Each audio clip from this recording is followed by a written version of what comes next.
가능해요? 야, 얼마나 무서웠겠어요, 저 당시에. 그런 것들은 필요하지. 그래서 난 듣지 마, 그럼.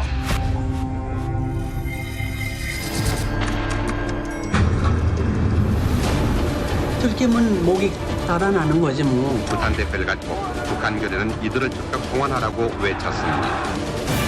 78년도.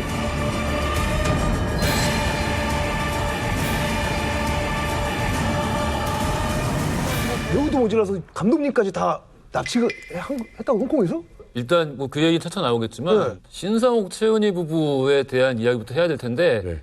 정말 드라마틱한 인생이에요. 이게 지금 영화나 소설로 만들어도 이렇게 나오기가 어렵고 최은희 선생님 같은 경우는 이전에 한번 납북을 당하셨어요. 한국 전쟁 때 심형한테 납치가 아니 내가 고자라니 예. 심형한테 납치가 돼가지고 풀려났어요. 하루 만에 풀려났어요. 하루 만에 도망갔어. 근데 이제 그것 가지고도 워낙에 당대의 유명한 여배우다 보니까 소문들이 많은 거야. 몹쓸 짓을 당했다. 사람한테. 근데 이제 실제로 최은희 선생님 말에 의하면 전혀 그건 사실 무근이고 그 이후에 다큐멘터리 영화 그 코리아라는 영화를 찍다가 신상옥 감독이랑 만나면서 결혼을 하신 거죠.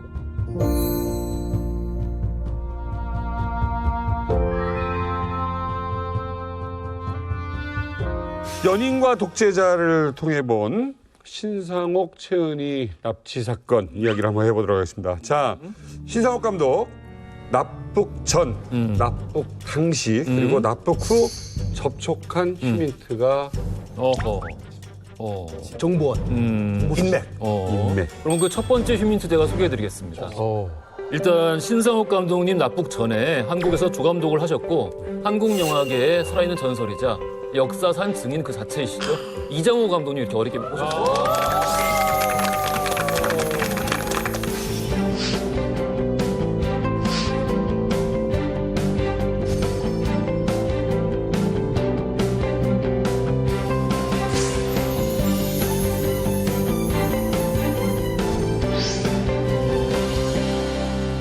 자, 이만갑이 아니면 들을 수 없는 최은희, 신상옥 납북 사건 오늘 파헤쳐 보도록 하겠습니다.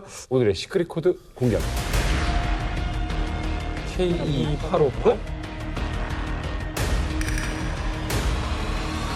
K858. 자, 오늘 시크릿 코드 연인과 독재자 영화 보셨죠? 자, 예. 이 영화와 함께 단서를 찾아보겠습니다. 최은희 선생님 이제 돌아가셨지만 생전에 최은희 선생님께서 등장하셔서 실제 당신이 겪으셨던 일에 대해서 설명을 해주시면서 이 영화가 진행이 됩니다.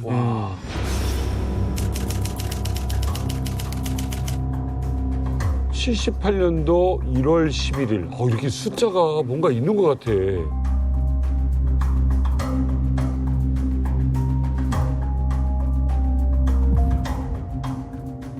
실종.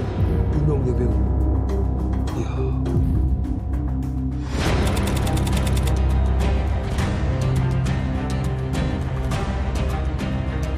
집 남겨둔 채. 행방불명. 집 남겨둔 거예요? 그러니까 증발인 거지 진짜.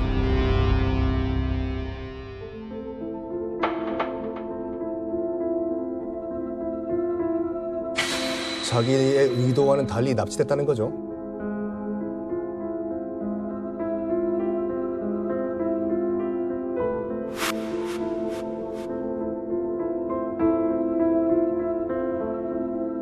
신랑부은 나를 유혹하자면 뭐 같다.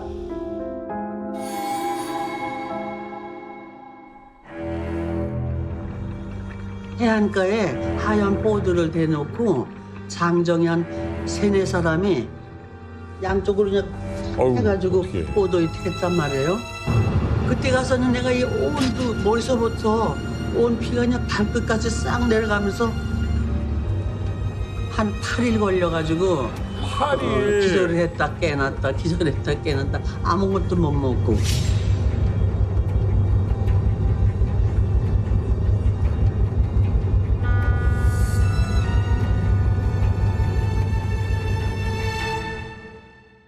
아, 기가 막혔겠다 진짜. 아유 참. 이때 당대 최고의 그렇습니다. 탑스타셨잖아요. 지금으로 치면 약간 비유하기 좀 그렇지만 김태희 씨나 약간 좀 전지현 씨가 그냥 하루아침에 그냥 완전. 우리가 지금 이 시간부터는 홍콩 프라마 호텔 1612호로 찾아가 보겠습니다. 1612호. 아침에 쓰던 화장품이 그대로 널려 있었고 벗은 옷가지가 널브러져 있습니다. 그런데 1612호에는 외부의 침입의 흔적이 전혀 없었어요. 지금은 우리가 납북인 줄 알고 있지만 그때 당시에 굉장히 말들이 많았어요. 그렇죠. 강도를 당했다, 자진해서 월북을 했다라는 소문도 있었고 더 충격적인 건 신상옥 감독에게 살해당했을 것이다. 살해당했을 것이다. 아, 그런 얘기도 있었어요. 라는 추측과 의심마저 그때 당시에 돌았던 매우 미스테리한 실종 사건.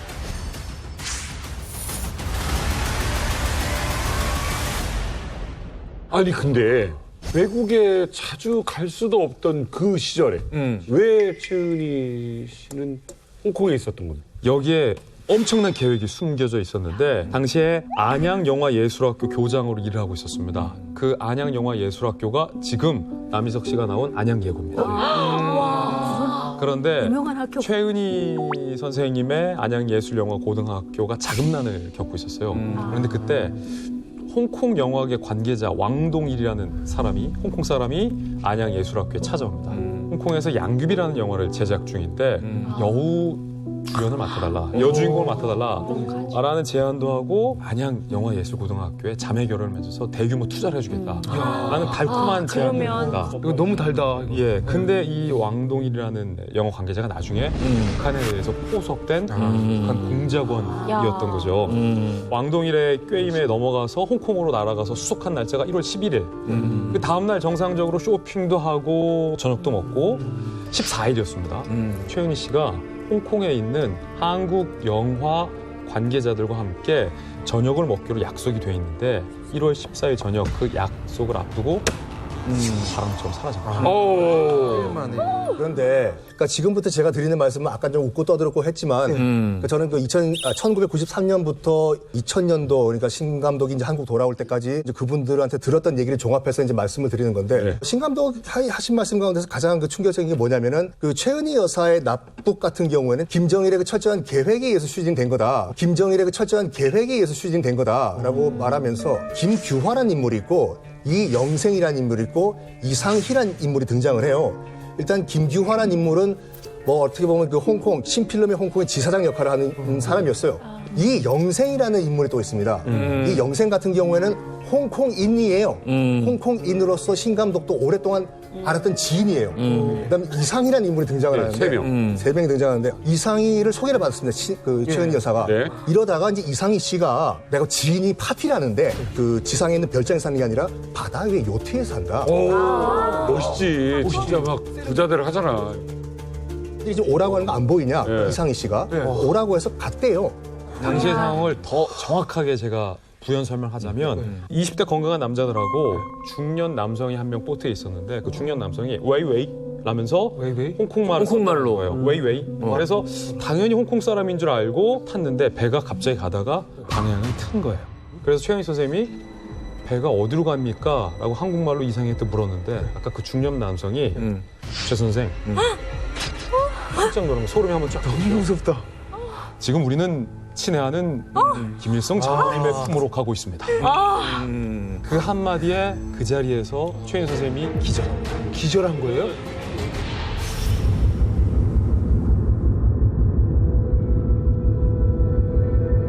근데 나중에 정신이 들어보니까 큰 화물선 배에 선장실에다가 앉혀놨더라고요. 날 죽이는 줄 알았다고. 날 죽이려고.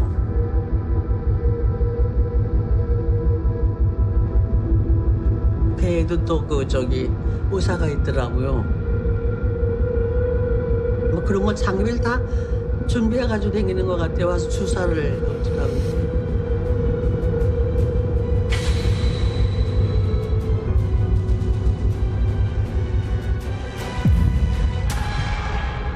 남포항에 도착해서 뭐라고 하나 항구에 뚝 있는데 이렇게 걸어가는데 악수를 청하더라고요.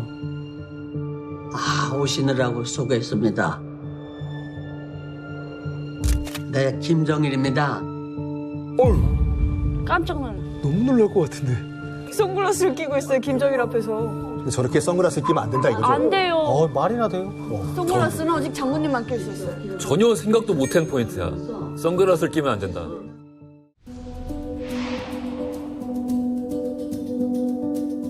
며칠 후에 초대를 받았어요. 내가 들어가니까 어서 오십시오. 피로 좀 풀리셨습니까? 그러면서 최 선생님 날 좀 보십시오. 내가 난쟁이 똥자루 걷지 않습니까? 그리고 그냥 이러잖아요. 어머 저런 말을 했어. 본인이.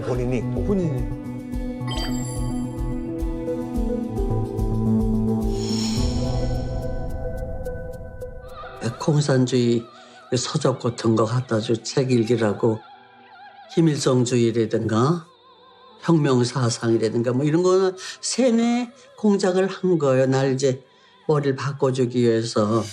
꼭두각시. 먹으시오 그럼 밥 먹어야 되고 옷 딴 거 입으시오 하면 입어야 되고 이런 상황이니까 내 자신 없었던 것 같아요.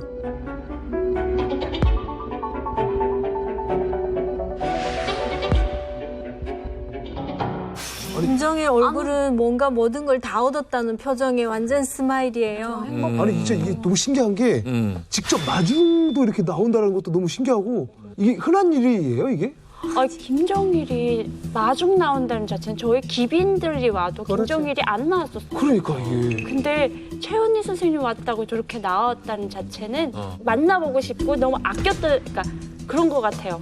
야, 보물이다. 막. 본이 뭐 이런 거 아니고. 그리고 그 김정일 호의를 했던 사람의 말에 의하면 어디 하나라도 잘못 구겨지면은 다음날 바로 처벌받을 정도로 그 정도로 성격이 그런 사람인데 지금 굉장히 환하게 웃고 있잖아요. 그리고 최은희 선생님을 자기 관저로 부른 것도 아니고 직접 남포항에 마중 나왔잖아요. 그러니까요. 이거는 오랫동안 기획을 했고 오랫동안 최은희 선생님은 눈독을 들였고 왔으니까 이제는 내가 뭔가를 하리라. 정말 엄청 기대에 찬 모습인 것 같아요. 오른쪽에 있는 양반이 노동당 조사부장 이완기, 그다음에 왼쪽에 있는 사람이 조사부 부부장 강혜룡입니다. 웃으시는 분이요? 예, 직접 최은희 선생을 홍콩에서 납치하는 계획을 짜고 실행에 옮겼던 요원들이고 그때 날씨가 꽤 추웠대요. 그렇죠. 그래서 옆에 수행원들이 위원장님 날씨가 추우니까 차 안에서 대기하시죠라고 했는데 김정일 입장에서 너무 흥분되는 거예요. 그렇지. 그래서 그거를 손을 다 만류하고 서서 공작선을 기다리고 있더라.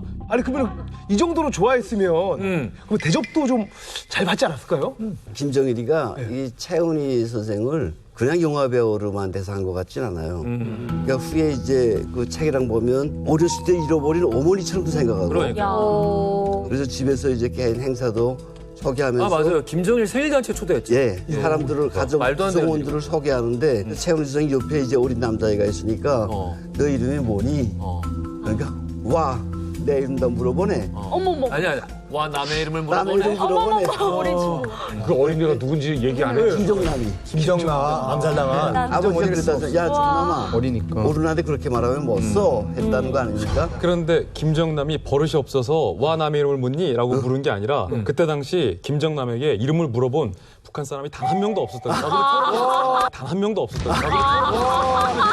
그러니까 김정남 입장에서는 한 번도 나에게 누가 이름을 물어보지 않았는데 뭔데 나의 이름? 왜 남의 이름을 묻니? 라고 당연히 김정남 입장에서는 반응이 나올 수밖에 없어요. 이건 처음이야 뭐 이런 거네.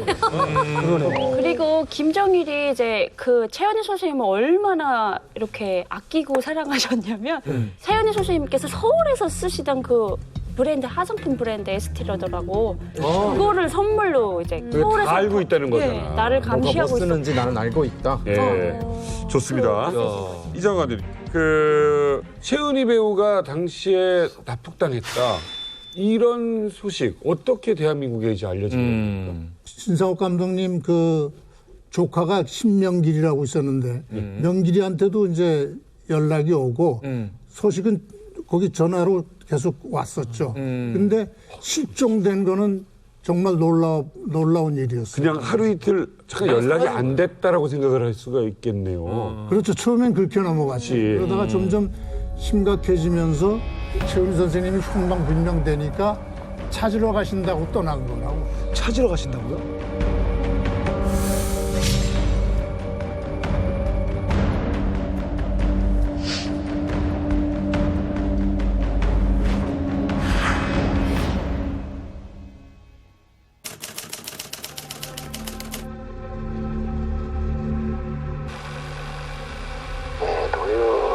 始まりだったかという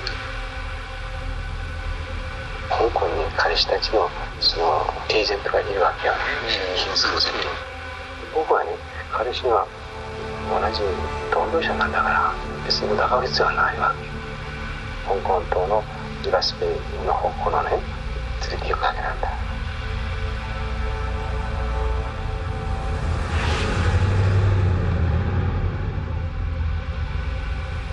途中で車を止めて3人か4人が上がってくるんだね。みんなその長いカツラかぶってさ、僕は前袋の中に入ってたわけだよね。かぶせちゃうんだ。僕はクロロフルゴンかかってるんだね。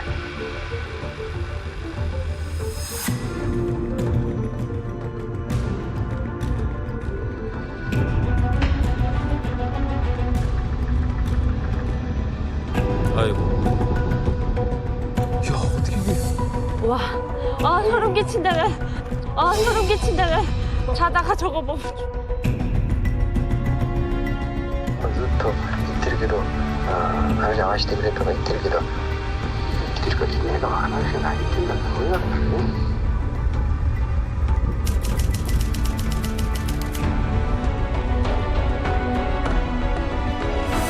6개월 후에. 근데 저 때 이게 사실 납치가 아니라 자진 월북이 아니냐는 말이 저 때 이제 본격적으로 나왔어요. 왜냐면은 원래는 박정희 정권하고 사이가 나쁘지 않았어요. 대통령하고 자주 만나기도 했었고 전에는. 박정희 대통령은 배가 97명의 각국 대표단 일행의 예방을 받고 환담의 한때를 가졌습니다. 김대중 씨 납치 사건 그거를 영화로 만들고 싶어 하셨다고. 이 사건이 과연 어느 단체 누가 했느냐? 김대중 의원이 1973년 8월 8일 도쿄의 호텔에서 납치돼 동해상에서 생명의 위협을 받다가 닷새 만에 동교동 자택으로 돌아온 직후 가진 기자회견 장면입니다. 한국의 중앙정보부가 깊숙이 사건을 주도했고 박정희 당시 대통령도 최소한 묵인한 것으로 알려져 있습니다. 이거를 여러 사람들한테 얘기를 했는데 그게 박정희 대통령 귀에 들어가가지고 맞아요. 그때부터 신필름에 대해서 불신하면서 아 신상옥 못 쓰겠다 이런 식으로 된 것 같아요. 그래가지고 회사 문을 강제로 닫게 하고. 필름이 없어졌죠. 그러니까 신 감독님이 전혀 활동할 수가 없었죠. 실종이 된 다음에 얼마나 많은 이야기가 돌았는지 납치됐다, 없어졌다. 심지어는 부산 쪽에서 아이스크림 팔고 있다가 이런 소문까지도. 이 얘기는 내가 좀 자세히 알고 있는데 도대체 믿을 수 없으니까 루머가 그렇게 많이. 그럴 거야, 그 당시에도. 그 중에 하나 나는 지금도 실감났던 루머 중에 하나가 정부에서 미움을 받았으니까 중앙정보부에서 신상옥 감독님을 고문하다가 실수가 돼가지고 병원에다가 입원시켜가지고 뇌수술을 시켰다. 아예 말을 못하게. 아주 사람을 식물인간처럼 만들었다. 그 소리 들었을 때 우리가 제일 소름이 끼쳤어요. 너무 무섭다고. 그러니까 이게 어찌됐든 박정희 정권과 이제 그렇게 등을 돌리고 방금 말씀하신 것처럼 신필름 한국지사가 이제 없어진 거예요. 이런 상황에서 저런 일이 생기니까 신 감독님은 처음 배에서 눈을 떴을 때는 그 안기부 직원들한테 내가 끌려가고 있다라고 오히려 본인 육성 기록에 의하면 오히려 그래서 죽지는 않겠구나 생각하셨대요. 아니, 사실 근데 딱 눈을 떴는데 안기부도 아니다. 그러면 부부가 연달아 납치됐는데 그럼 혹시 그때 그 최 배우님을 납치하신 그분들이 납치한 건가요? 정확히 맞았습니다. 그러니까 굉장히 영화보다 더 영화 같은 인생을 사셨는데 제가 납북이 되고 북한에서 탈출을 하고 2년도 안 돼서 쓴 북한에서의 납북기. 신상옥 감독과 최은희 여배우가 직접 쓴 이 책에는 아내가 실종됐을 때 그때 당시 말이 많았거든요. 뭐 자진 월북한 거 아니야, 강도당한 건 아니냐, 지인분들도. 근데 신 감독님은 그때 뭔가를 눈치챘었대요. 북한에 의해서 끌려갔을 수도 있겠다. 왜냐면은 이 사건 바로 1년 전에 백건우 윤정희 부부. 윤정희 부부가 저기 뭐야 그 납북됐다가 미수가 있었어요. 미수가 있었어요? 예. 그러니까 그 당시에 한국의 남한의 저명한 서예 예술인들을 갖다 문화 예술인들을 갖다가 데려가서 북한이 활용하려고 하는 노력들을 하고 있었고 이거 그러니까 어떤 우발적인 납북이 아니라 애초부터 딱 찍고 데려가는 거거든. 그러다 보니까 신 감독님도 맞아요. 지금 딱 이제 느낌이 오신 거지. 근데 너무 비극적인 건 신 감독님이 느낌은 있었지만 확증이 없었던 거예요. 근데 하필 또 그때 마침 여권 기간이 만료가 됐네. 근데 이게 또 소름인 게 아까 최은희 선생님을 그 배에 태웠던 게 리펄스 베이였는데 신상옥 감독님을 배에 태웠던 것도 리펄스 베이예요. 야. 위조 여권이 준비됐는데 리펄스 베이에 위조 여권 책이 나와 있다. 택시 타고 가자. 택시 타고 가다가 갑자기 괴한들이 마대 이제 포대를 뒤집어 씌우고 두들겨 패서 공작선에 태워서 똑같은 루트로 북한으로 잡아간 거죠. 그래서 비극을 막을 수 있는 기회가 한 번은 있었어요. 그래요? 왜 있었냐면 그래서 비극을 막을 수 있는 기회가 한 번은 있었어요. 그래요? 왜 있었냐면 그러니까 이영생 같은 경우에는 신 감독은 철저하게 홍콩인으로 믿었어요. 그 이영생이 어떤 역할을 했냐면은 그러니까 신필름의 그 작품들 판권을 동남아에 파는 그런 역할을 했던 비즈니스맨이었는데 이 이영생이라는 사람이 일본 바이어와 만나서 일본어를 썼을 때 함경도 사투리 일본어를 썼대요. 엄마나 그런 일본어. 그러니까 뭐 함경도 사투리. 함경도는 그거지. 그러니까 본또 타이즈부 데스까? 잘하는데요? 그러니까 신 감독 자체가 이제 함경도 분이시잖아요. 그래가지고 옆에 있는 김규화한테 물어봤대요. 저 사람은 약간 함경도 사투리를 쓰는 것 같은데 했더니 김규화 씨가 그 당시 나중에 이제 회고를 해보니까 당황하면서 홍콩 사람들은 일본어 쓸 때 함경도 사투리가 섞일 수도 있다. 어머머. 그때 그것만 밝혔어도. 소재 씨가 이라세이 마세를 함경말로 하면 어떻게 어떤 뉘앙스로? 이락세이 마세. 이락세이 마세. 타이거 데스까? 비슷한 거예요? 지금 한경도 사투리 비슷하잖아요. 그렇죠. 네, 하나만 좀 말씀드리고 싶은 게 이 시기가 북한에서 봤을 때는 전 세계적으로 정말 많은 사람들을 납치할 때였어요. 우리가 익히 잘 알고 있는 메구미 사건. 이 메구미 씨도 사실 이때쯤에 납치를 돼가지고 그때 납치될 때 그분 나이가 13살이었거든요. 아까 함경도 사투리를 쓰면서 일본말을 썼다고 했잖아요. 그 일본어를 누구한테 배웠을까? 납치한 일본인들한테서 배웠거든요. 네, 그렇죠. 그렇기 때문에 그럴 수 있죠. 우리가 그때는 몰랐지만 지금 와서 돌이켜보면은 70년대, 80년대는 북한이 대대적으로 외국인들을 납치하던 시기였기 때문에 이 모든 것들이 가능했고 방법 중에 그들이 자주 사용했던 방법이 보트와 배를 사용한 방법들이 가장 많이 쓰던 방법이기 때문에 반복되지 않았을까. 근데 사실 이 대한민국에서 이 톱배우와 감독님이 납치가 됐잖아요. 근데 우리나라에서 이 북한에 대해 항의도 해야 되는 거 아니었어요? 그러게. 항의를 안 했나? 규탄대를 하는 게 고작이었지. 뭐 외교 관계가 없는데 뭐 외교 관계 자체가 없는데 항의를 하든 맨날 모여가지고 이것만 했어요. 우리 방공 걸기 대회, 규탄 대회. 두 영화인이 설립했던 안양 영화예술고등학교 학생들도 규탄 대표를 갖고 북한 교련은 이들을 즉각 송환하라고 외쳤습니다. 몸은 밖에 있어도 마음은 여기 있어요.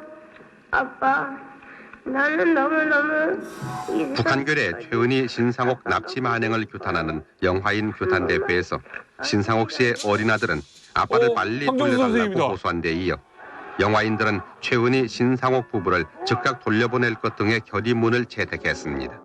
자, 배우 최은희 납치 6개월 후 신상옥 감독마저도 낯선 북한 땅에 끌려가게 됩니다. 그곳에서 아주 가혹한 현실이 펼쳐집니다. 영화 속으로 다시 가보겠습니다.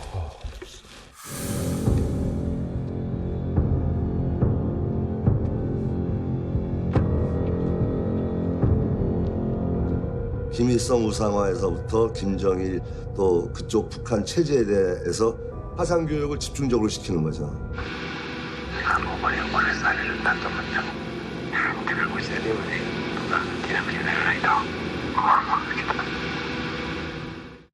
今したからトンネル掘っても手をつくとそうしてさそして本当に床下をね欲しくて진짜로 팠다고とにかく何としてもここなんとか切れるだからさ 잠수에서 빠져나가려고顔もしたわけよ 모르겠다.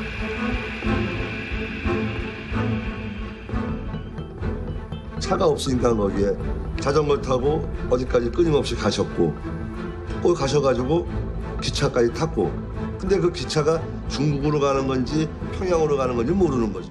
찍어 타는 거야 그냥. 일단 아무거나 보이는 걸 타신 거죠. 멀어지려고. 일단 여기 수용소를 벗어나야 돼. 네, 그렇죠.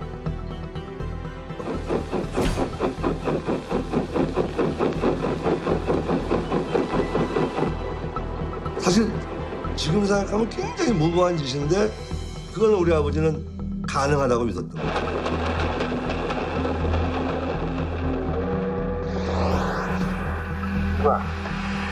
ずっとその神経をすり減らしてきたもんでね、その頭で出ちゃった。そうするとね、それをね、 아이고야. 야, 이거 완전 진짜 영화네. 영화입니다. 네. 足がこう出てるからね。そこで引っかかっちゃった。そして安全部員というか警察に回されて、でそこでプレッシャーを受けて。 그래서 감옥소에 들어가서 아주 혹독한 시련을 겪으십니다. 아이고 또 수용소 들어가는 거야? 아.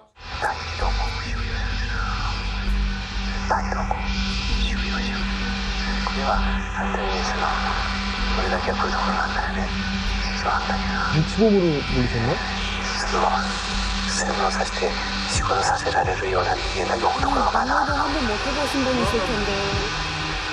それでね、たまたま責任がいるでしょ。とにかくひどいところよ。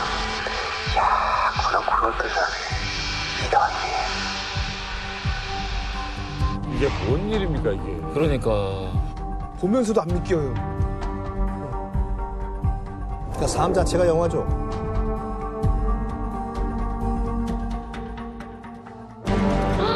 오 년. 아 끔찍해. 야, 한 달도 너무 힘든데. 한 달이구나.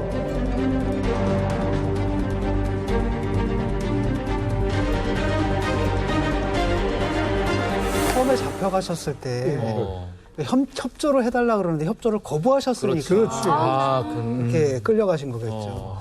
근데 정치범 수용소라는 게 결국에 이제 한국전쟁 이후에 김일성이 8월 종파 사건 이후로 뭐 수련파, 연안파, 저기 뭐야 만주, 저기 뭐야 저 빨치산파 전부 다 포함해가지고 자기 뺀 모든 종파를 다 쓸어버리거든요. 그때 만들어진 게 이제 정치범 수용소라는 건데 자기한테 반대하는 모든 판들을 가두고 괴롭히는 건데 여기에다가 납치한 영화 감독을 가둬놓고 저런 식으로 괴롭혔다라는 거는 아까 그 동영상을 보고 느꼈던 게 감정이 조금이나마 이제 조금 전달이 됐던 게 그 신상욱 감독님께서 감옥에 계시면서 비명 소리를 들었다고 하셨잖아요. それでね、たまたま責任がいるでしょ。 저희는 뭐 탈북자다 보니까 그렇게 엄하게 취급을 안 했어요. 근데 다른 이제 죄수들이 있었는데 그 사람들은 되게 엄하게 취급을 하더라고요. 그 사람들의 비명 소리가 정말 공포스럽게 들려요. 비명 소리가 처음에는 막 이렇게 하다가 나중에는 이렇게 들려요. 너무 때리니까 소리도 못 내는 거예요. 힘이 없어서. 그렇죠. 그리고 아까 막 기차에 막 매달리시고 막 그러셨잖아요. 그렇게 탈출을 하셨다 했는데 북송당하다 보면은 이제 청진까지 가거든요. 온성이라는 곳에서. 그럼 기차가 하도 천천히 달리니까 뛰어내려서 탈출하는 사람들이 많아요. 탈북자들 중에는. 근데 온성에서 청진까지 가는 길에 모르잖아요. 아무리 북한 사람이라고 해도. 그래서 저희가 뛰어내린 사람 창문을 내다보면 아무 쪽으로나 뛰는데 이 사람이 너무 당황해가지고 이쪽으로 막 뛰다가 이쪽으로 막 이렇게 뛰어요. 우왕좌왕. 근데 이분은 얼마나 당황스러우셨겠어요. 그러니까 그게 1차 시도였고 1차에서 일단 한번 이 사면 비슷한 걸 받아요. 한 번 더 기회를 주겠다 해서 또 이제 그 약간 다운그레이드된 초대수 비스무리한 데 들어가요. 들어갔는데 이제 작전을 잘 달리 세우는 거예요. 어떻게? 내가 나가면 안 되겠다. 숨자. 너무 귀엽지 않아요? 진짜 그래가지고 어디 숨겠다는 아니 지금 우리 이장호 대 선배님의 암작에서가 진짜 감히 이런 말씀을 못 드리는데 영화 감독님의 상상은 라지에타가 있잖아 방 안에 뜨거운 열 나오는 라지에타 그걸 누가 빼니까 뒤에 공간이 나오더래요. 오 뒤에 숨자. 라지에타 언제 아니 거기 왜 숨어? 그러니까 공간이 된 거예요. 들어가서 다시 라지에타를 앞으로 가린 거지. 네, 거기 뭐 이렇게 자기 생각 이거였어. 신상옥이 또 튀었다. 아. 그래가지고 비상이 걸리면서 여기 경비원들이 왜 다 다 나가서 놨는데 안 나가지. 도방이 작전 지휘소가 된 거야.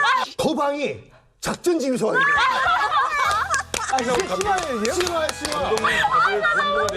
이 방이 작전 지휘소가 된 거예요. 자기 뒤에 숨어 있고 이렇게 대략 난감이야 이게. 그래서 다른 건 모르겠는데 화장실. 그래서 낮엔 꼭 참고 있다가 밤에 다 잘 때든지 뭐 밖에 나갔을 때 살짝 라지에다 밀고 나가가서 소변을 보고 문제는 물을 내려야 되잖아. 그걸 안 내리면 안 되지. 왜냐면 누군가가 볼일을 보고 안 내렸다. 누군가 했을 수도 있고. 신상욱 감독이 그걸 어떻게 하겠다는 거예요 지금? 그래가지고 소변을 보신 다음에 술만 마셨다 이런 얘기 하려는 거 아니죠? 아니 소변을 보신 다음에 쇼생크 탈출 보셨어요? 네, 봤어요. 쇼생크 탈출 보면은 그 마지막에 천둥 딱 칠 때 빵 치잖아요. 파이프를 맞아요. 물을 내죠. 같이 물을 내죠. 그때 이게 내린 거야? 천둥이 쳐야지. 네 가지 쓸 때. 와. 아니 제가 약간 지금 각색을 해서는 그런데 그분이 그 말 하실 때 정말 심각하게 얘기하셨어요. 진짜 천재가 아니면 완전 바보라고 저는 생각을 했어요. 어떤 너무 무모한 바보. 이거는 북한 보위원들을 너무 가소평가하는 거고요. 북한 보위부는 사람에 대한 박사고 심리에 대한 박사고 이 사람들은 천재들이에요. 괴롭히고 고문하고 이런 거에. 그렇죠. 평생을 이런 일만 해왔기 때문에 원하는 조건에서 얘기를 해야 돼요. 그런 것이에요. 4년 동안 아내 얘기를 물었대요. 그래서 매일. 썬킴 교수님의 이야기가 사실은 굉장히 사실에 기반해요. 왜요? 신상옥 감독님이 그렇게 탈출기를 했지만 다 실패했어요. 그러니까 김정일 입장에서 신상옥 감독을 잘 모시고 싶었고 실제로 초반엔 잘 모셨어요. 그런데 4년 넘게 수용소에서 정말로 험한 생활을 하는데 끊임없이 김정일이 보위부 요원들을 통해서 신상옥이가 달라졌는지 안 달라졌는지를 체크하는 과정이 4년간 꾸준히 있었던 거예요. 어느 날 이렇게 보위부장이 찾아옵니다. 너 만일 최은희와 같이 살 수만 있다면 앞으로 탈출 안 하고 도망 안 치고 한 번만 더 도망쳐봐. 도망 안 치고 북조선에서 잘 살 수 있어 없어? 와 이걸 물어봐요. 네. 신상옥 감독이 그때 야 왔다 이게 기회다 라고 얘기를 해요. 그러면서 이렇게 합니다. 물론입니다. 저 같은 평범한 사람은 혁명을 하더라도 먼저 가정이 있어야 된다고 생각합니다. 이제 명대사의 명대사. 은희만 만나게 해준다면 저는 앞으로 모든 것을 당의 품에 의탁하고 살기로 결심했습니다. 당의 품에 의탁하고. 네. 워딩이 진짜 힘들었습니다. 며칠 뒤 힘들었지. 김정일 이름으로 된 통고문이 딱 내려오는데 그 통고문 내용 읽어드릴게요. 지금까지 동무가 저지른 죄가가 큼에도 이를 불문에 붙이고 특별히 용서하니 앞으로는 분골쇄신하여 주체조국의 혁명과 완수에 헌신할 것을 당부한다. 와. 근데 이게 웃으면 안 되는 게 이게 4년 만인 거잖아. 4년 만이에요. 고생을 4년을 참은 거야. 그리고 나서 석방이 된 거예요. 그리고 최은희 배우와 드디어 만나게 돼요.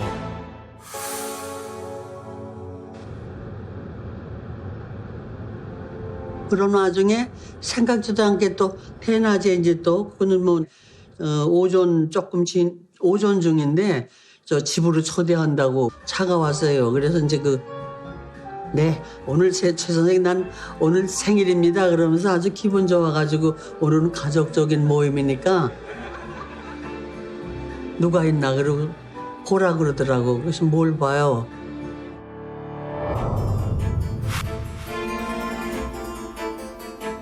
바짝 얼었죠. 그 자리에 얼어붙어서 어머 세상에 이럴 수가 있나 어떻게 꿈인가 생시인가 어떻게 그런 생각밖에 안 들고 한참 보다가 어떻게 된 거예요? 그 소리밖에 안 나와요. 그 말밖에. 너무 고생. 참 극적인 순간이에요. 예. 영화네 영화. 얼마나 의지가 됐을까요?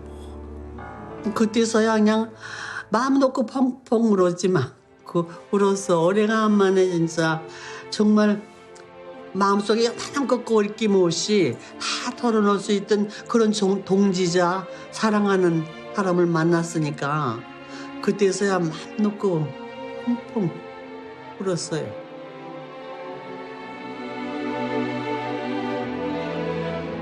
우리가 그리운 자유세계로 자유를 찾아서 가야 되겠다고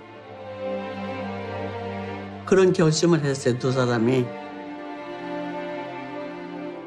그때 우리가 신 감독이 머리를 써가지고 오늘 무슨 얘기를 하는지 우리가 아무리 자유세계로 가서 변명을 하고 얘기를 해도 변명을 누가 알아주겠냐. 우리 진실을 그러니까 이걸 녹음을 하자.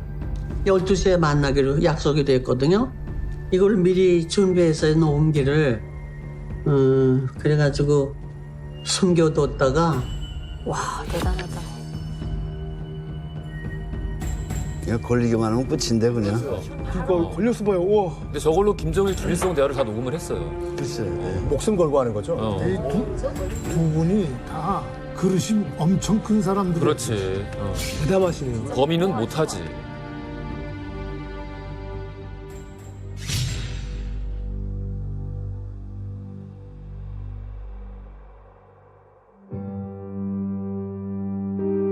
우리 영화 나 나오는 거 한복 화면이 많고 도시적으로 바꿔서 내와 이야기 그래 바꿔서 새것은 뭐 나가다 하는 이런 지향하는 그런 게 전혀 없단 말입니다. 왜 화면 장면마다 자꾸 저렇게 쳐다만 저왜 놈놈한 이렇게 말이야. 우리 영화 뭐 아는 영화 이거 어쩌냐.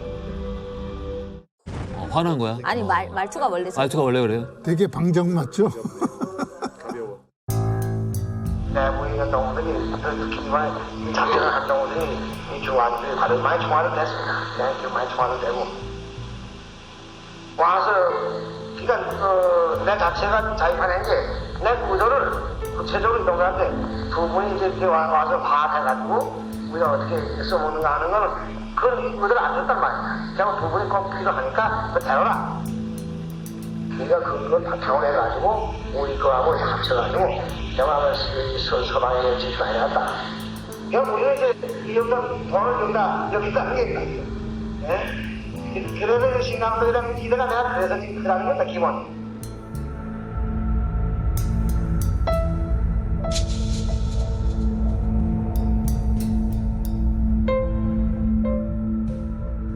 이거를 녹음을 안 했으면은 아마 아직까지도 음모론이 있었을 거예요. 예. 신 감독이 이제 거기 북한에 평양에 있을 때 제일 부러웠던 게 뭐냐면 그 영어로 이제 아카이브라고 하는데 그 영화 그 보관소 있지 않습니까? 거기 이제 15,000편 이상의 그 영화가 그 소장이 돼 있는데 한국에도 없는 한국 영화가 거기 그러니까 이게 의문이야. 뭐냐면 지금 같으면 우리나라 영화를 북한에서 많이 뭐 도장을 왜 못 보겠어요. 근데 당시 우리나라에서 개봉하려면 피카디리든 뭐 단성사든 한 군데 필름 통 가지고 해야 되잖아. 최은희, 신상옥 영화를 어떻게 봤다는 거예요? 홍콩 필름. 홍콩을 통해. 그쪽 통해서 이렇게 통해서 가져갔다고요? 이 형생이 판권을 갖고 있으면서 동남아의 영화를 풀었지 않습니까? 그 중에 일부 카피가 평양에 들어간 거예요. 아니 얼마나 빠르냐면 신 감독님이 그 이북에 계실 때 내가 만든 영화가 있는데 어둠의 자식들.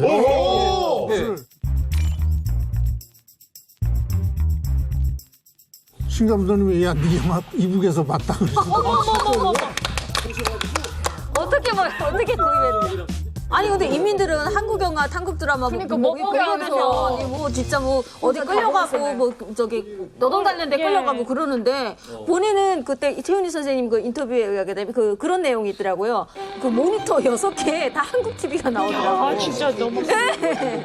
한류는 거기서부터 시작된 거네. 그게. 아니 북한의 지는 볼 거 다 보면서 왜 우린 죽이겠다고 그런지 몰라. 아 그러면 영화를 아까 보니까 최 배우님보다 감독님을 더 원했던 게 아닌가라는. 저는 여기에 진짜 의문이. 근데 배우도 중요하지 않아요? 맨 처음에는 최은희 씨 납치가 목표였어요. 신상옥 감독은 그냥 어찌어찌하다 보니까 나중에 저절로 굴러온 물려든 거 아닌가라는 거지. 왜냐하면 연기 스타일도 다를 겁니다 아마. 그러니까 여기는 개성이 살아있는 연기를 하는 거고 저 사람도 상투적인 연기를 하니까 아무래도 연기자가 먼저 눈에 들어오고. 북한에 보면은 그 굉장히 이름난 리춘구라고 하는 영화 연출가가 있거든요. 김일성상 개간인까지 그 상까지 받은 사람인데 그 사람 영화 만드는 특징이 뭐냐면 문제를 굉장히 꽈놔요. 이 사람 불신 만들고 이 집에 불신을 만들고 쫙 해놨다가 마지막 문제를 푸는 건 김일성이 풀어요. 예. 수령님이 불신을 받고 쫙 풀려요 모든 문제. 김일성이 어디에 있다가? 김일성은 항상 우리 옆에 길을 있죠. 지나가다가? 아니 그게 아니라 갑자기 나타나요? 이게 막 고충을 겪고 이러다가 수령님께 편지를 올리고 올리거나? 수령님께서 말씀을 주시고 한 방에 쫙 그 풀어지는 전형적인 거예요. 데우스 엑스 마키나잖아요. 하늘에서 신이 내려와가지고 갈등을 다 해결해주는 모든 문제를 해결해주는. 저기요. 예.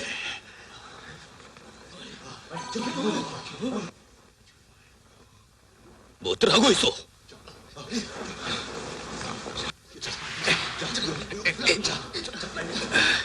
어찌된 일이요? 국현동의 손이 얼어서 풀리질 않습니다. 뭐요?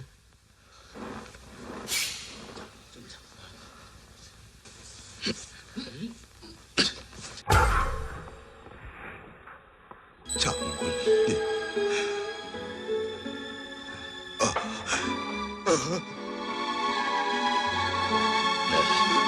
꼭 돌아오리라고 믿었어.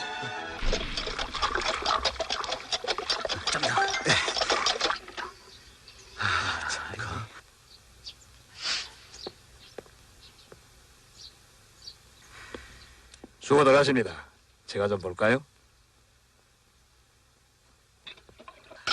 도와드릴 일이 없습니까? 일 없어. 구경이나 하오.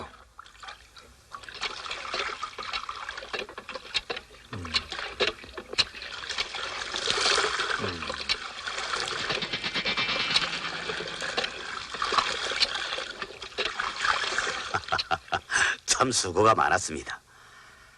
어떻게? 댁 주인님이십니까? 예. 제가 김일성입니다. 사실 영화 탄생이 선전선동에서 예를 들어서 에이진 슈제인 같은 사람들이 영화 문법을 만든 사람들이 선전선동 영화를 만들었거든요. 볼셰비키 혁명. 특히 전체주의 국가에서 선전선동의 가장 좋은 수단이 영화거든요.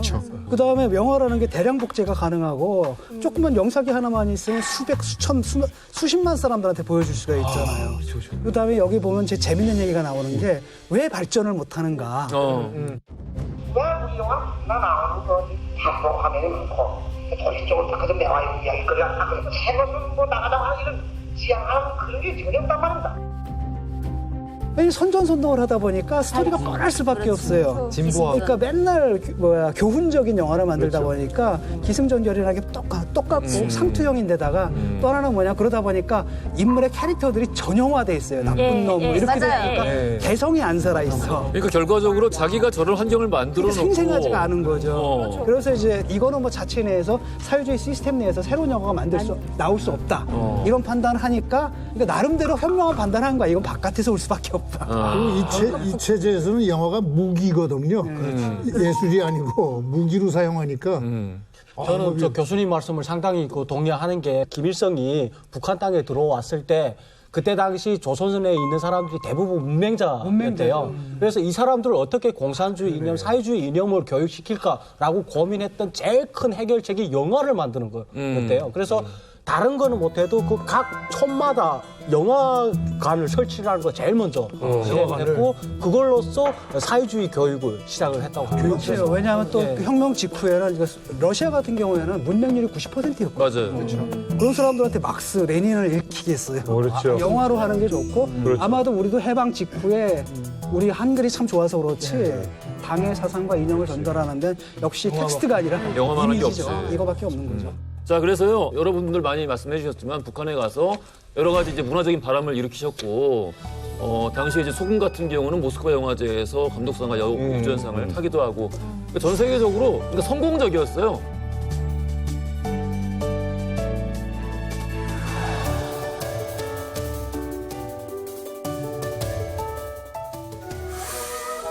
우리 다 하다시피 했어요. 내가 조연출하고 카메라까지 우리 신 감독은 카메라까지 직접 하셨으니까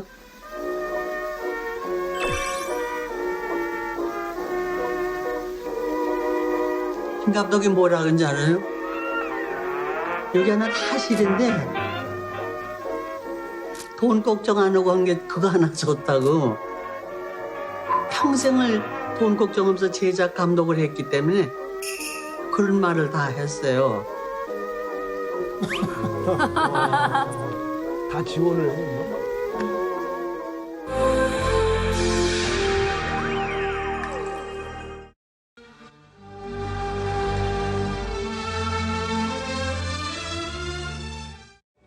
네, 저희 영화관에 가서 봤던 건데.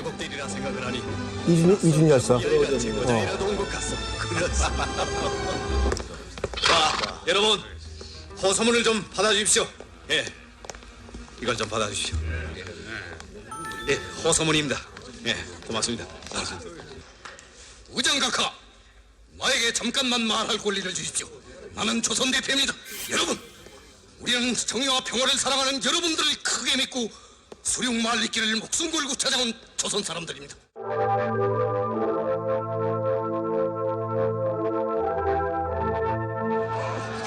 불가사리에게 화력을 집중하라. 불가사리에게. 이 괴수영화래, 괴수영화. 말가네스라고 또 신감. 이 시대에 이걸 80년대.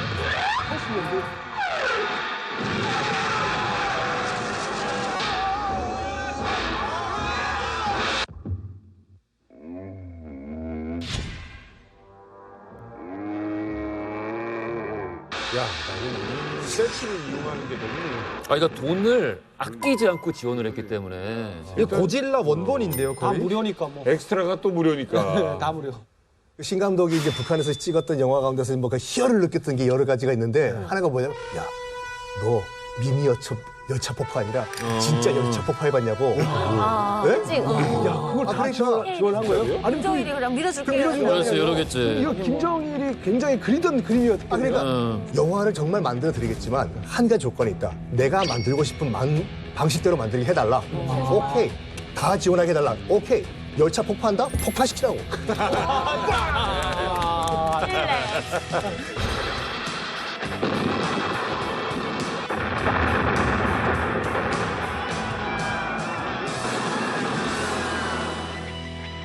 실제로 신감독 영화들은요, 김부자에 대한 그 사회주의 체제에 대한 선전이 없어요. 다 사랑이에요. 그러니까 사랑이라는 것은 오직 김부자에게만 쓸 수 있는 것이라고 알고 있었어요. 그런데 신필립 그 영화가 나오고 아, 사람과 사람에게도 우리 사이에도 사랑이라는 말을 쓰는구나 라는 그게 거를 무슨 말이에요? 아니 그걸 그때 알았다니까요. 진짜. 아니 진짜 이게 노래 영화 제목 자체가 사랑 내 사랑이에요.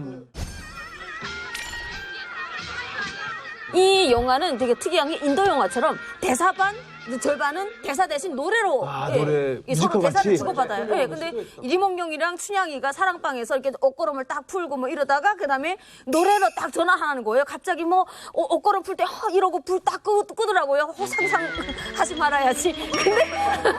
근데 옷걸음 푼다. 아, 이게 장선이네. 아까 말씀하셨던 거. 이렇게 아까 계속 말씀하신 그 옷걸음이에요? 이때 막. 야해. 저게 뭐가 해. 거기에 뭐가 또 있는데요? 뭐가 또 있대. 안에 있는데 왜 그래?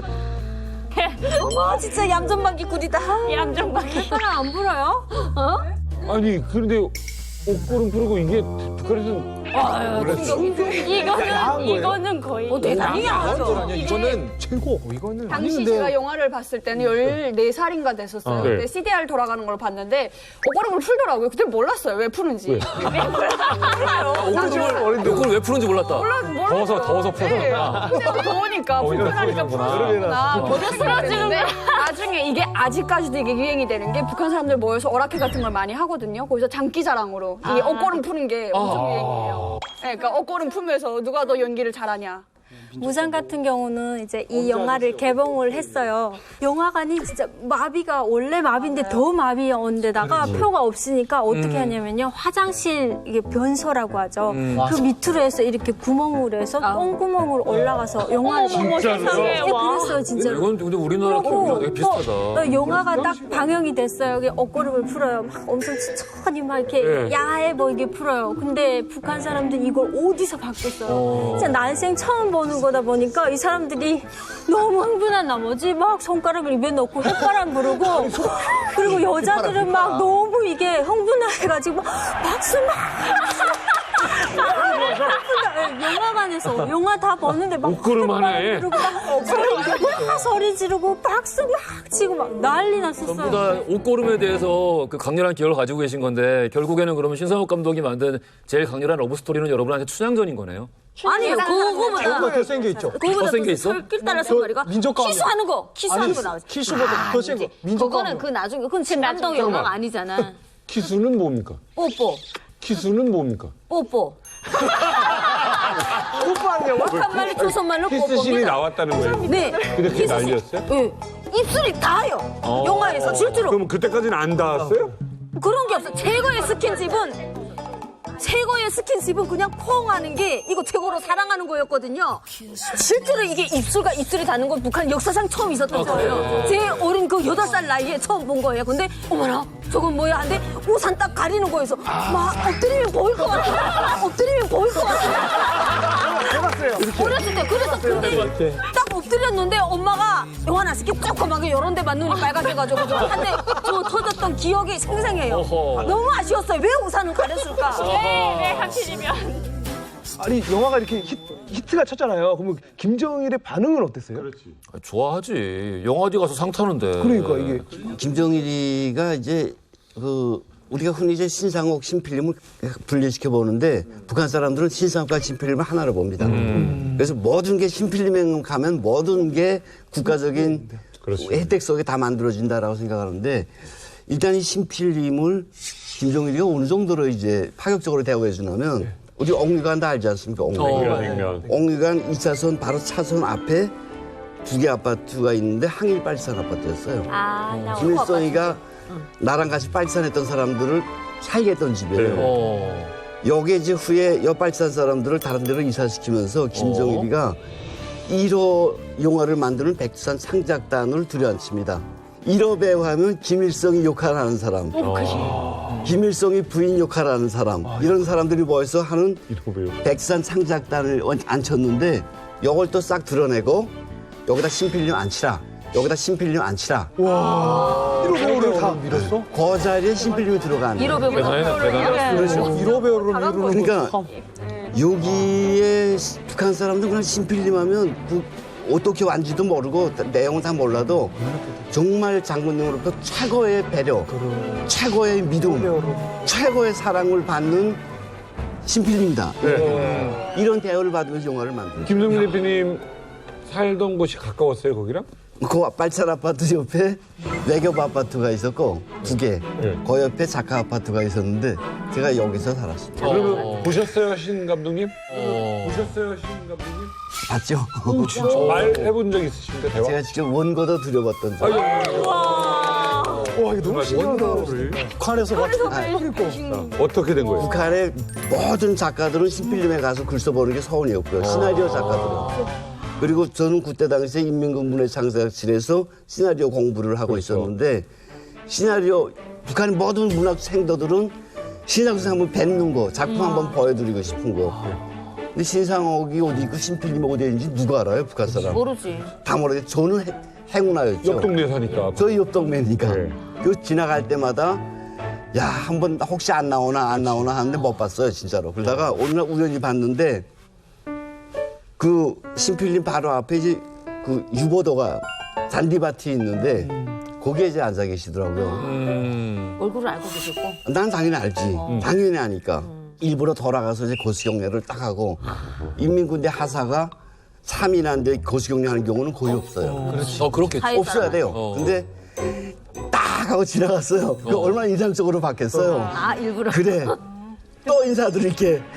근데 그 시간이 대체로 5시부터 6시 정도였는데 자관 제가 한 달 정도는 가면서 인사했던 것 같아요. 그러니까 이제 서로 이제 머릿속에 남기려고. 남죠. 당연히 남죠. 그리고 좀 봐주십시오. 문화 공부하고 있습니다. 넣고 가세요. 그래서 넣고 가고 한 달 동안 또 꾸준히 다니면서 인사만 했어요. 그리고 한 달쯤 돼서 지나가는데 잠깐 오라고 그래서 김 선생 하고 옆에서 이제 부르니까 제 거 가지고 오더라고. 전 정말 그 흥분하고 떨리고 과당 하는 가슴을 안고 재밌다고 했을 것 같아. 네, 그랬을 것 같아서 지금 선생님이었는데. 마음에 드니까 부른 거지. 뭐래요? 아니었어? 대답은 물론 빨리 얘기해줘, 정말. 영화 나온 거 아니에요? 야, 여기서 광고 나가는 거 아니야? 전 정말 그 흥분하고 떨리고 과당 하는 가슴을 안고 재밌다고 했을 것 같아. 네, 그랬을 것 같아서 지금 선생님이었는데. 마음에 드니까 부른 거지. ABC도 안 돼 있네요. ABC도 안 돼 있네요. 차라리 부르질 말지. 우다를 인사했는데. ABC라는 표현을 썼습니까, 정확히? 예, ABC도 안 됐네요. 저는 ABC가 뭔지 사실 전 러시아를 배웠고 그렇지. 그렇게 문학적으로 말하는 줄도 몰랐지만 러시아로 ABC가 뭔가요? 영어를 안 배우니까. 예, 그러니까 러시아로 그런 모욕적인 말은 몰랐지만 어쨌든 생각으로 이런 좋지 않은 말이다. 좋지 않은 말이다. 그래가지고 이제의 말이지. 또 끝에 그 말씀 하시더라고요. 뭐, 김세련 작가도 있는데 소개해 줄까요? 그래서 내가 그냥 아니요 하고 가지고 그냥 정말 도망쳤어. 아니요 그랬어. 기억이 있네. 창피하니까. 너무 창피해가지고 버리고. 도망쳤었는데 그런 적이 그렇죠. 있었는데 그분을 제가 한국에 와서도 또 만났어요. 누구를? 기억하시던가요? 만나요. 한국에서 보고 한국에서 보고요? 타이밍이 맞아요? 제가 황장 선생님을 한 8년 동안 이제 보좌해드렸던 적이 있는데 맞아요.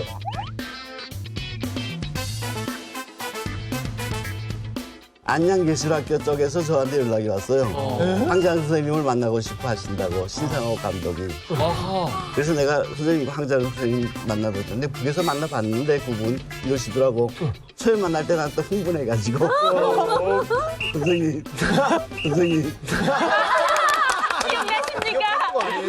기억하십니까 저를? 아니 그냥 잠깐만. 자 이제 신상옥 감독님은 그 문학 청년을 기억합니까? 그 문학 청년을 기억합니까? 선생님 하니까 문학 청년. 신기하다. 이때 기분은 어땠습니까? 솔직히 신상옥 선생님에 대해서 그게 좋은 기분은 아니었죠. 그럼 얘기하시죠. 난 기억해 준 것만 해도 고마웠는데 저희 시나리오 공부에 대한 정말 열정적으로 했던 그 시나리오에 대한 생각을 적게 한 분은 신상옥 선생님. 너는 ABC도 모르는. 진짜 놀라운 건요. 네. 북한 영화가 신상옥 감독님 북한에 가기 전까지는 항상 영화 시작이 조선 영화 딱 나오고 폴리마. 막바로 시작을 한다고 영화가. 그리고 다 끝나면은 조선 창작 집단이니까 조선 창작 집단 해가지고 그때야 배우 속에 다 나오거든. 근데 신 감독님이 가자마자 영화는 신 프로덕션 뭐 이런 식으로 나오고 배우들 이름 먼저 남한에서 하듯이 홍길동이라고 그러지. 나오는 사람들 먼저 나오고 먼저 나오고 그리고 영화를 만들었던. 아 그게 대단한 거예요? 그 체제에서는 상상도 못하는 거예요. 왜냐하면 개인글이잖아요. 개인글 제작의 주체가 바뀐 거야. 강에서 만들거나 김정일이 만드는 게 아니라 신필름에서 만드는 거라고. 김정일, 김일성 이외에 유명한 사람이 있으면 안 되는 거예요. 근데 진중권 교수님 의혹을 가진 것도 있었지요. 납북됐다, 납치됐다가 아니라 월북을 했다? 그게 그 후인 것 같아요. 네. 뭐냐면 이분들이 이제 북한에서 멀쩡하게 영화를 잘 만드는 것을 보니까 그때부터는 이제 세간에는 이제 호사가들이 있잖아요. 그렇지. 그 사람들이 퍼뜨린 말이 뭐냐면 어차피 전성기는 지난 분들 아니냐. 그래서 한국 영화에서는 뭐 영화계에서는 뭐 힘드니까 차라리 더 좋은 환경에 북한으로 넘어간 게 아니냐. 게다가 또 그분들도 아마 외국에 나가가지고 이제 북한 눈치를 보면서 한 발언이겠죠. 북한에서 잘 지낸다. 뭐 이런 말들을 하고 이러니까 그런 얘기를 했어. 내부에서는 그냥 정설처럼 그 정부에서 납치라고 발표를 했지만 실제로는 월북을 한 것이구나. 그러니까 이런 얘기가 왜 퍼졌냐면은 영화제 해외 영화제를 자꾸 나가잖아. 상을 계속 탔거든. 영화를 잘 만들었어요. 가서 연기도 잘하시고. 네. 그러니까 자꾸 해외 영화제를 가는데 남궁원 선생님을 만난 거야. 근데 남궁원 선생님한테 김일성을 찬양한 거야. 여럿이 있으니까. 그래서 또 와서 그 얘기를 남궁원 선생님이 전하고. 근데 최은희 선생님은 나중에 이제 그거에 대해 설명을 하시기를 당시에 모든 게 녹취되고 있었고 모든 걸 감시당하고 있는 상황에 일부러 그러신 거고 그날 김정일이 괜히 전화해서 그런 식이래요. 오늘 뭐 어떻게 힘들었어요? 어쨌어요? 이러다가 마지막에 근데 오늘 이따가 끝나고 김희갑 선생 만나기로 하지 않았었어요? 오늘 안 만나대? 그런 식인 거야. 다 알고 있네요. 다 보고 있는 거야.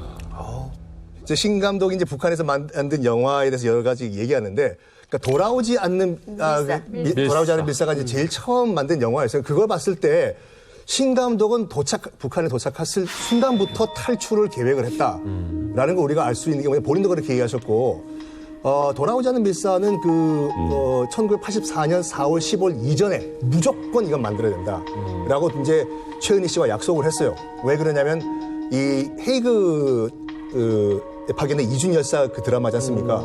김일성 주석이 그렇게 이준 열사를 존경을 했대요. 그래가지고 김일성에게 잘 보이기 위해 가지고 무조건 이거는 4월 15일 태양절 김일성 생일 전에 만들어야 된다. 84년 이전에. 그래서 딱 만들어가지고 일단은 김정일에게 보고를 해야 되잖아요. 그러니까 노동당 중앙 당사에서 이제 그 시사회를 했는데 얼마나 두근두근 거릴 거야. 지금 옆에 있는 신상욱 감독이랑 이제 최은희 씨가 있고 관계자도 쭉 있고. 근데 정말 그 감동스러웠던 것이 중간중간에 이 환호성. 와, 유럽 영화 같다, 구라파 영화 같다 하면서 딱 끝나는 순간 기립박수를 치면서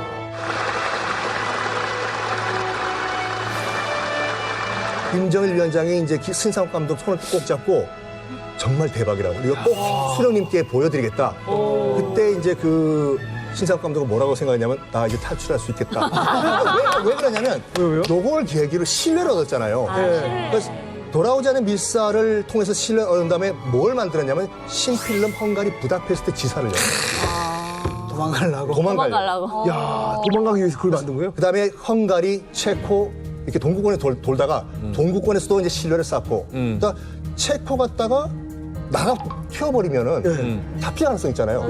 체코 갔다가 다시 평양 돌아오고 부다페스트 갔다가 다시 평양 돌아오고. 신뢰를 쌓고.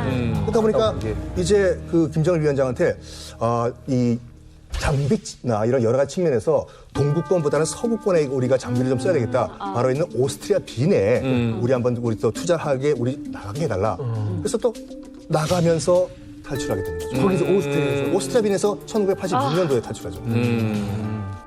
그 작품 폭을 좀 넓혀야 되겠다고 생각을 했습니다. 야, 이런 것도 부조선에서 만들 수 있느냐 이런 정도의 영화를 좀 내놓으면서 함께 나가야죠. 그래서 저도 이번에 작품 하면서도 탈출기 하면서도 이제 이런 소품보다는 이제 앞으로 좀 국제적인 작품을 해 상대를 칠 수 있겠다 이렇게 생각이 돼서요. 그래서 신필름이 내가 목적이 저 의도가 그게 아닙니까? 근데 국제적으로 좀 이름 나도록 말입니다.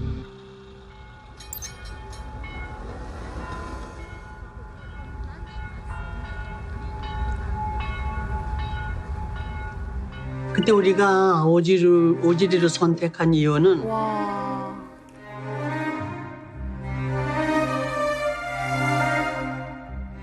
영화 합작하기로 약속한 영화사 사장이 있었어요. 그래서 그 구실은 그 사장 만나서 계약을 하자고 그렇게 약속이 됐기 때문에 그리고 이제 그 사람들은 저쪽 건너방에서 계속 이제 있으면서 저희 잡담하고 아마 뭐 호흡하라든가 뭐 그런 것 같아. 심심하니까 그래서 문 열어놓고 담배 피고 돌리더라고요.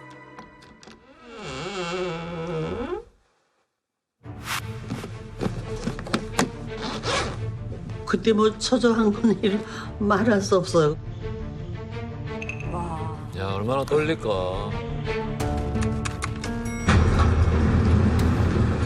들키면 목이 달아나는 거지 뭐.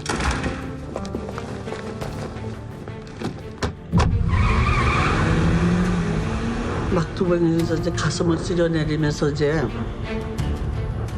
뒤돌아보니까 하얀 택시가 하나 이렇게 오더라고. 그래서 신감독 보면서 여보 저기 의심스러운 택시가 오는데 그때 이제 놀래가지고 확실히 우리를 추적하는 거더라고. 그냥 신감독고 그냥 이렇게 쥐고 그냥 덜덜덜덜 그냥 이렇게 떨고 있었지. 얼마나 무서웠을까. 교차로가 생겨가지고 있으면 안 돼. 우리 뒤에 따라오던 차들이 오물오물하다가 이 다른 차들이 우리하고 저 차 사이에 끼어들고 그러는 바람에 저 차가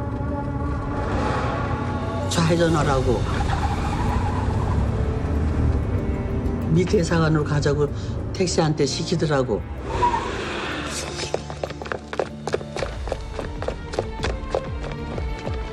뛰는 순간에도 그냥 이렇게 막 이렇게 뛰는데 우리 그저 화면에서 영화 이렇게 슬로우 모션으로 이렇게 뛰는 거 그런 생각이 났어요.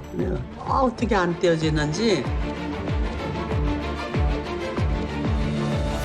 On March 13th, Shin Sang-ok a former South Korean movie producer who has been working in North Korea, and Cho Eun-hui approached the U.S. government and sought assistance. We have given them assistance, but I can't give you anything for it. 자유세계로 왕은 거니까 그때는 맥이 착 빠져가지고 착 싫어졌어. 근데 얼마 있다가 그 영사가 연분홍고 장미 로스를 하나 들고 들어오더라고요. 그러면서 나한테 이렇게 내면서 웰컴 투 웨스트 그러더라고. 그걸 이렇게 하니까 아유 어떡해. 아유 그때 난 이 지옥이 끝난 거죠. 감정이 폭발한 거는 지금도 잊을 수가 없어요. 그거 보고 내가 그냥 거기서 주저앉아서 목 놓고 울었어.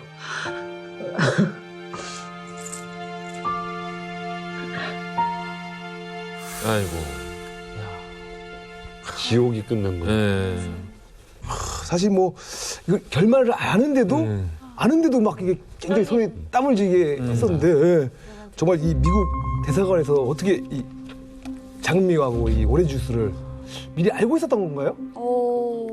탈출하기 전날 무슨 일이 있었냐면 호텔의 창구 직원이 일본인이었대요. 그래서 신상옥 감독님하고 최은희 선생님이 쪽지 하나를 몰래 창구 직원에게 건넵니다.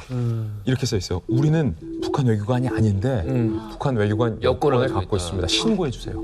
그러니까 신상옥 감독님의 생각은 처음에 오스트리아 경찰이 이걸 보고 현장을 덮쳐서 오스트리아 경찰에 의해서 체포되기를 바랬던 거예요. 그게 안전하니까. 그렇죠. 근데 그 다음날 이게 불안한 게 이거를 미국 대사관에게 전달해달라고 쪽지를 건네는데 일본인 직원이 미국 대사관에게 건넸는지 안 건넸는지 확신이 없는 거예요. 택시를 잡아 타고 무작정 미국 대사관으로 방향을 틀어서 달리는데 뒤에 차는 따라오지.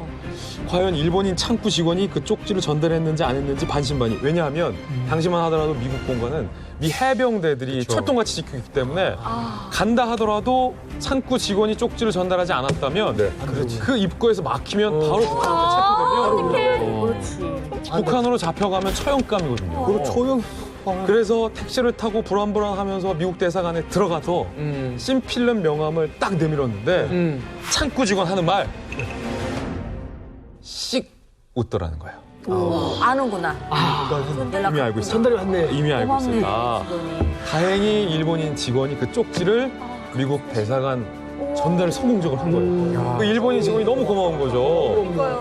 다음날 부부가 이제 대사관에 막 뛰어들어 갔을 때 이미 미국 대사관과 오스트리아 당국이 어떻게 하면 신상옥 최은희를 구출할지 계획을 짜고 있었던 거예요. 유명하니까. 그러니까 연분홍 장미와 주스 한 잔을 주면서 웰컴 투 웨스트. 그 말에 최은희 선생님이 무너져 내린 거죠.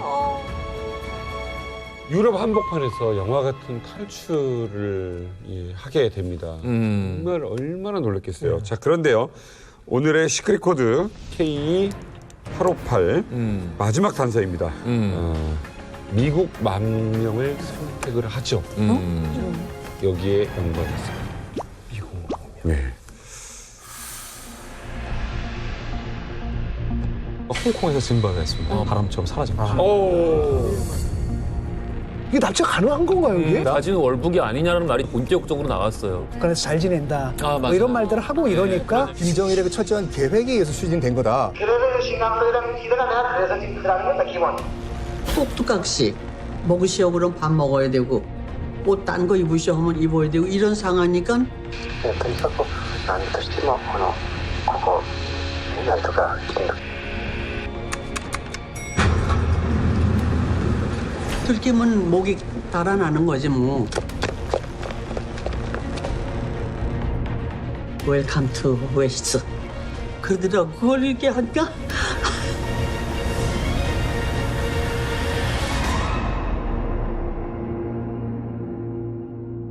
자, 이제 당대 최고의 톱스타와 감독님, 영화 감독의 그 탈출, 그리고 시크릿 코드 K858. 이제 그 비밀의 코드를 열도록 하겠습니다.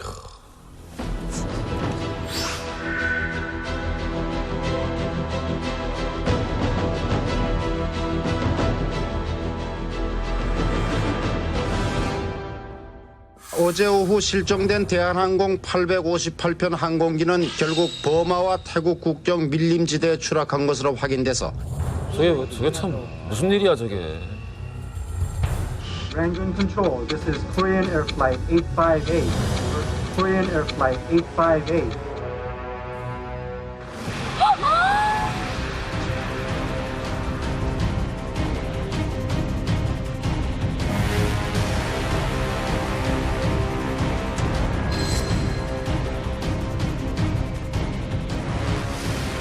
김현희, 정말 이 장면 진짜 유명한 장면 아니에요?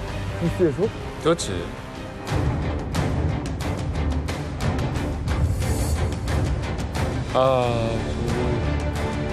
마유미라고 그랬어, 마유미. 중간을 상대로 이런 비행기를 폭파한다고. 대한항공기를 폭파했습니다. 자, 시크릿 코드 K858. 지금 사실 젊은 세대들은 잘 모를 수 있는 거예요. 얘기고 지금 김종민 씨도 사실은 저도 어렸을 때라. 지금 감독님이 탔었나 뭐 이런 얘기도 하고 지금 당혹스러운 거죠. 이게 뭐가 연관이 이렇게 그럴까? 신감독. 그러니까 그 신감독이 탈북을 한 다음에 86년도에 탈북을 했지 않습니까? 예. 그러니까 일단 한번 그 미국으로 건너가요. 그러니까 미국으로 건너가서 이제 그 정착을 하려고 했는데 물론 그 CIA에서 이제 연금을 다 약속을 한 상태인데 일단은 영화를 한번 해보고 싶죠. 영화인데 할리우드에 와가지고 여러 가지 제약이 있어요. 일단 언어도 다르고 일단 뭐 기술도 약간 차이가 있고 그래가지고 일단은 한국에 한번 귀국을 합니다.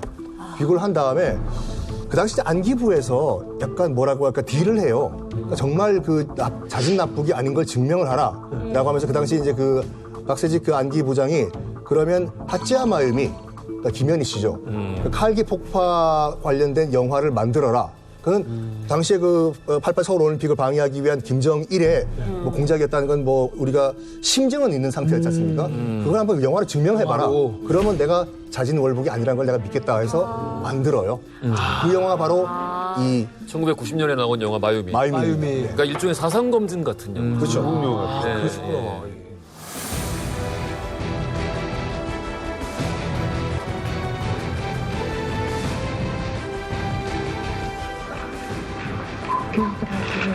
폭파범 김현희는 기자회견에서 국회에 기만당하고 살아온 데 대한 배신감에 충분하면서 사실을 밝히게 됐다고 말했습니다. 그러니까 이게 얼마나 분단의 아픔과 비극이라는 게 어떻게 보면 피해자예요. 납북의 피해자인 두 부부가 목숨을 건 수년간의 탈출에 가까스로 성공했는데 그 품에 그리던 고국 땅을 밟지 못하고 결국 미국으로 두려워서 숨게 된다는 거예요. 근데 미국 사회에서도 사실은 신변의 위험 때문에 이 이름을 못 썼습니다. 일본인으로서 숨어 살았고 그때 시로시 미키, 신상욱 감독님은 최은희 선생님은 요코 미키. 그런데 그 와중에서도 탈북을 했는데 내가 자진월북을 하지 않았다라는 어떻게 보면 고국에서의 의심의 눈초리를 피해서 북한의 테러 영화 칼기 폭파 사건을 다룬 마유미 영화를 만들어야만 했었던 어떤 비운의 끝까지 비운의 주인공. 특히 우리나라 분단의 아픔사가 신상욱 감독의 어떤 영화사에도 고스란히 수용이 된 순간이 굉장히 안타까운 순간이죠, 이 영화가. 야, 아니 이게 이렇게까지 연관이 될 줄 몰랐어요. 이 코드가. 와, 정말. 그러니까 시크릿 코드 K858이 마유미에 등장하는 대한항공 칼기 858편을 이야기를 하는 거네요. 검증을 하기 위해서 이 영화를 감독님이 제안한 게 아니라 안기부에서 제안한 거죠. 근데 이게 참 어떻게 생각하면은 가슴이 아픈 게 체제에 어떤 귀속되는 그런 종류의 선동적인 영화를 만든 적이 없어요. 마지막에 만들었던 불가사리조차도 어떻게 보면 반전 영화예요. 그러니까 전쟁에 반대하는.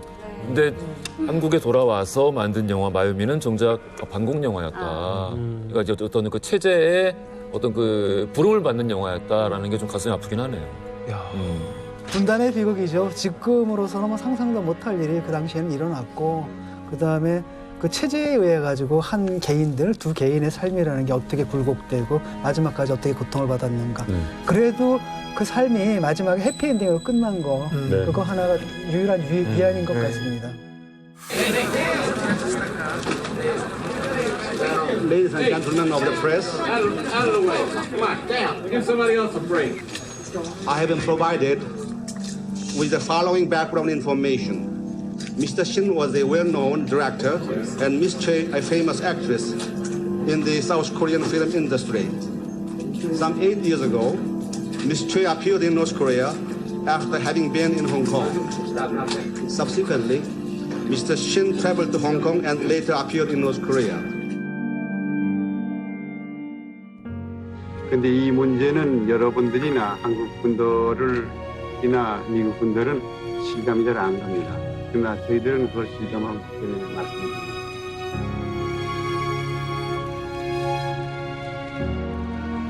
그리고 그분들 우리 케이스 같은 것이 다시 있으리라고 생각하지 마십시오. 왜 그런 거 아니? 우리는 특별한 대우를 받고 특별히 서방식에 드나들 수 있고 마음대로 돈을 쓸 수 있었고 이러한 대우를 받고 왔는데 이것은 우리가 잘나서가 아니라 우리 같은 케이스를 만들므로써 한국 인테리어들한테 영향을 주려는 통일전선의 일환으로 저는 봅니다.